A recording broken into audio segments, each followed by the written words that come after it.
7 weeks now since Nancy Guthrie disappeared, Savannah and her family pleading for renewed attention to their mom's case, saying in a new statement to their Tucson neighbors, someone knows something. It's possible a member of this community has information that they do not even realize is significant. We hope people search their memories, especially around the key timelines of January 31st and the early morning hours of February 1st, as well as the late evening of January 11th. No detail is too small. It may be the key. Up until now, authorities have not said why investigators have been looking for footage from January 11th, but new this morning, Pima County Sheriff Chris Nanos tells NBC News it's because Google initially told investigators that this surveillance image they retrieved from Nancy's Nest camera of a man at her front door was believed to be from that date. But Nanos says Google later took that back, telling them they could not definitively peg the photo to that day. Neither the FBI nor Google have commented on this timeline. Over the weekend, our NBC affiliate, KVOA News 4 Tucson, aired a moving special about the case, including new details on the impact Nancy's had in their community.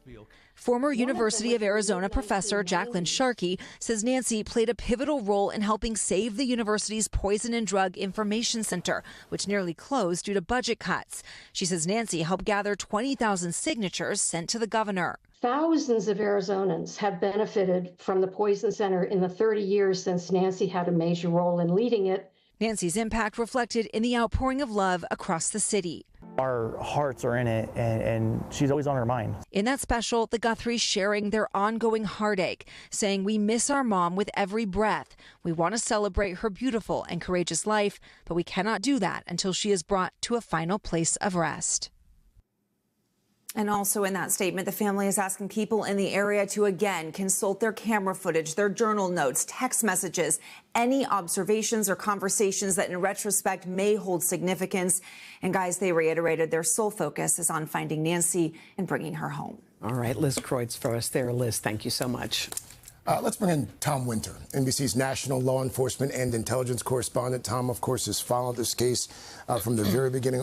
First of all, hard to believe it has been more than 7 weeks now. Are authorities any closer, Tom, any closer to solving this case? And do we even know what they're focusing on right now? Well, yes and no. And the reason why I say yes is because they've had a lot of opportunity here to run down leads. And we knew that they were going to go after a whole group of people that had bought that backpack or maybe bought that vest and bought it from Walmart. You can go through, did somebody pay cash? It might take a little while longer to figure out who that person is.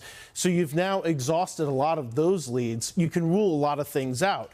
Of course, that pivots to the no part of the conversation, which is that it doesn't appear that at the moment, and based on the fact that the Guthrie family continues to call for somebody from the Tucson area to pick up the phone and make that call, there's $1 million reward in this case. They're hoping that's a game changer for somebody who maybe has a significant other or a spouse that they think could be jammed up in this, that $1 million gets them out of that situation, allows them to pick up the phone and make that call today.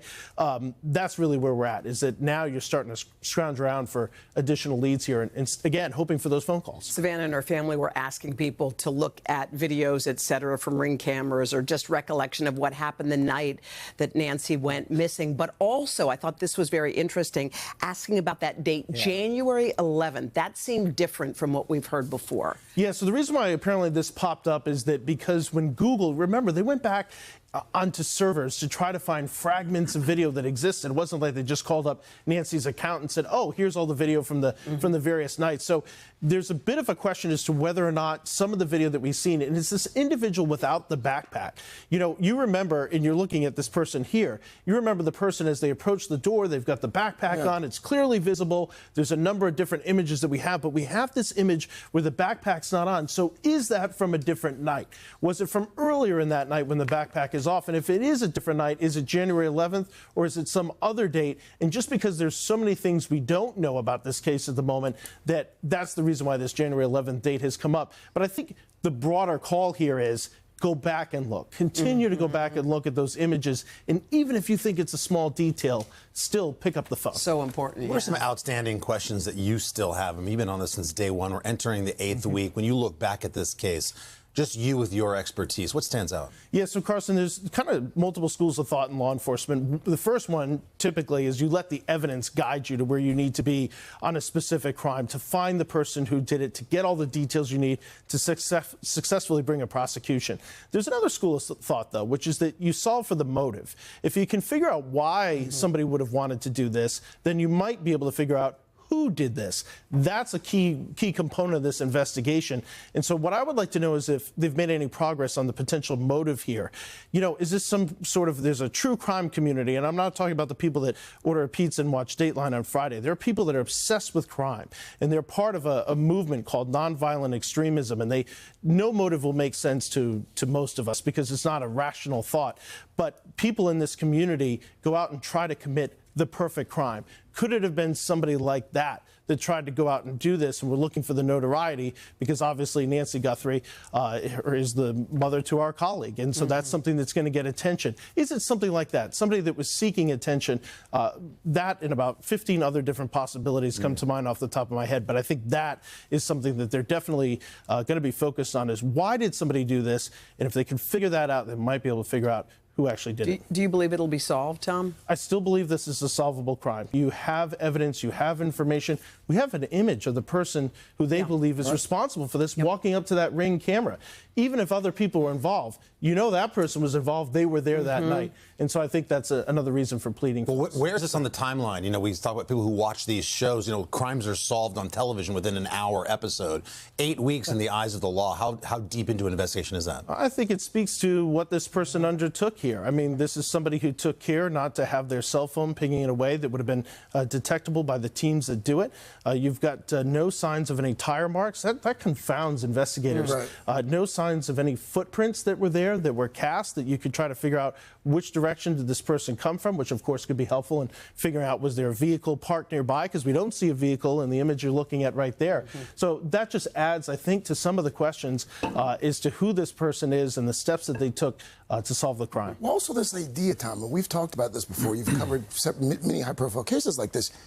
Someone talks.